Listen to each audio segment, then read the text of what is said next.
पहले से ही पूरी दुनिया कोरोना से पूरी तरीके से परेशान थी। किसी बीच कोरोना का एक और नया वेरिएंट आ गया, ओमिक्रॉन। और ये वायरस अभी अफ्रीका में काफी तेजी से फैल रहा है और आज तक का सबसे तेज फैलने वाला वायरस ओमिक्रॉन है।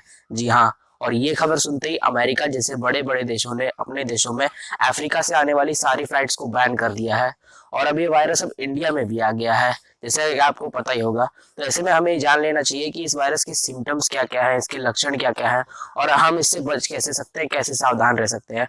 तो आज की इस वीडियो में हम उसी के बारे में डिस्कस करेंगे। तो मेरा नाम है शिवांश गुप्ता और आप देख रहे हैं द अमेजिंग ट्रुथ। तो बने इस वीडियो के एंड तक और इस वीडियो को स्किप बिल्कुल भी मत कीजिएगा। तो चलिए आज की इस वीडियो को शुरू करते हैं।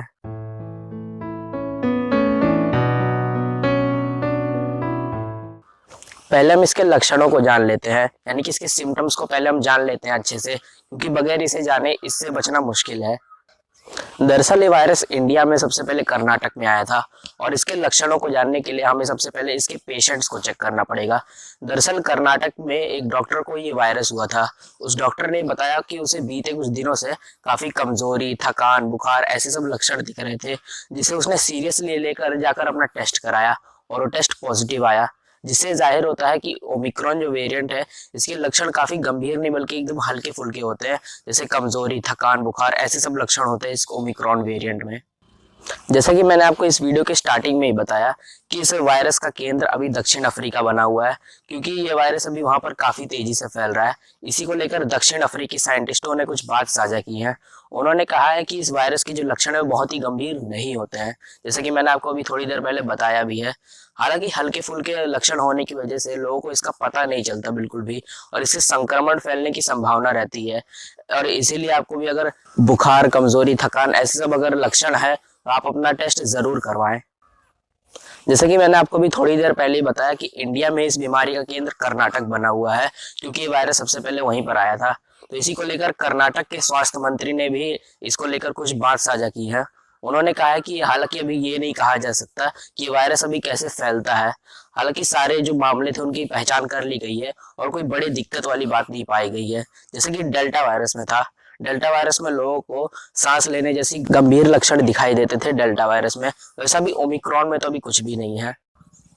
अब भले ही सब लोग बार बार ये कह रहे हो कि इसके लक्षण बहुत ही हल्के होते हैं, बहुत गंभीर नहीं होते हैं, लेकिन फिर भी हमें इसे हल्के में नहीं लेना चाहिए। और अगर इसको लेकर अगर कर्नाटक के स्वास्थ्य विभाग के अधिकारियों की माने तो उनका कहना है कि राज्य में ये वेरिएंट तेजी से फैल सकता है, क्योंकि जो डॉक्टर वाला केस था जिसके वजह से हमें इसके लक्षणों के बारे में पता चला था, उस डॉक्टर के केस में डॉक्टर की कोई ट्रैवल हिस्ट्री नहीं थी, मतलब डॉक्टर कहीं बाहर घूमने नहीं गया था, फिर भी उसे वायरस हो गया था। अगर ओमिक्रॉन को लेकर अगर हम एक्सपर्ट्स की माने तो एक्सपर्ट्स का कहना यह है कि अब तक ओमिक्रॉन के जितने भी सारे मामले पाए गए हैं उन सब में एक बात कॉमन थी कि उन सब में सीटी वैल्यू कम थी।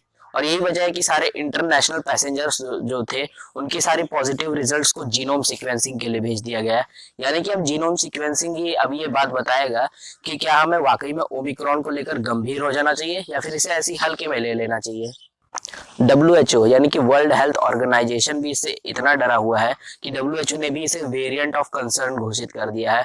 लेकिन भले ही WHO ने भी इसे वेरिएंट ऑफ कंसर्न घोषित कर दिया हो, लेकिन फिर भी क्योंकि अभी तक हमारे पास इसके बारे में कोई ठीक ठाक जानकारी, कोई ठीक ठाक इंफॉर्मेशन अभी तक नहीं है, इसलिए हमें कयासों पर भरोसा करना मजबूरी कम जरूरत ज्यादा बन गया है। लेकिन फिर भी ऐसे सब सिचुएशंस में ये कहा जा सकता है कि ओमिक्रॉन वेरिएंट से बचाव संभव है। अब इतना सब कुछ सुन लेने के बाद अब आपके मन में एक ही सवाल चल रहा होगा कि इससे हम कैसे बच सकते हैं, कैसे सावधान रह सकते हैं। तो देखिए, इससे बचाव कुछ वैसा ही है कि जैसे हमने पिछले कोरोना की दोनों लहरों से किया था, यानी कि जितना हो सके अपने आसपास सावधानी बरतिए और हमें जानकारी और जागरूकता की मदद से कोरोना और ओमिक्रॉन इन दोनों को हराना है। और हाँ, लास्ट और सबसे इम्पोर्टेंट बात, किसी भी अफवाहों पर बिल्कुल भी भरोसा मत कीजिए।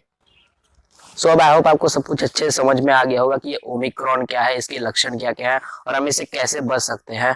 तो अगर आपको कोई इस वीडियो पसंद आए तो इस वीडियो को लाइक कीजिएगा। अगर मेरे नए व्यूअर हो तो इस चैनल को सब्सक्राइब करके बेल आइकन भी दबा दीजिएगा। और अगर आप पहले से ही अगर मेरे सब्सक्राइबर हो तो इस वीडियो को और लोगों तक शेयर करिएगा, ताकि ओमिक्रॉन के बारे में और लोगों तक जानकारी फैले। तो ऐसे ही मिलते हैं अगले एक और इम्पोर्टेंट टॉपिक के साथ अगली वीडियो में। तब तक के लिए बाय बाय।